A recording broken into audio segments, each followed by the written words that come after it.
sinabi ko naman sa'yo yung gagawin ko. Hindi natin kailangan magagad.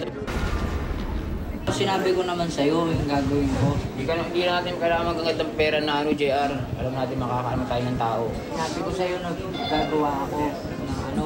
Sumusuko na ako eh. Kaya nga. Kasi balik mo yung bag, ayaw mo pa rin Ay, babalik, sasagasaan tayo. Babalik mo pa ba yun? Nagsisisihan pa pagdating sa Barangay Hall ang dalawang sospek na naaresto dahil sa pangahablo ng bag sa Quirino Highway, Barangay Baysa, Quezon City, pasado las 12 ng hating gabi. Duguan at bumbong sarado ang dalawa sa taong bayan nang masukol sila.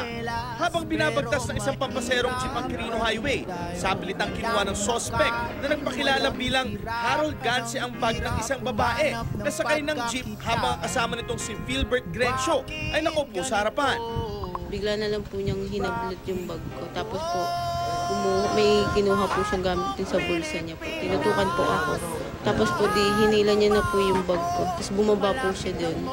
Tumakbo po siya dyan sa may, dito po, pumasok po siya dito sa lugar ito. Tapos lumabas po sila kasi hinabol na po ng jeep. Tinulungan po ako ng driver at saka po ng mga kasama kong nandun sa jeep po.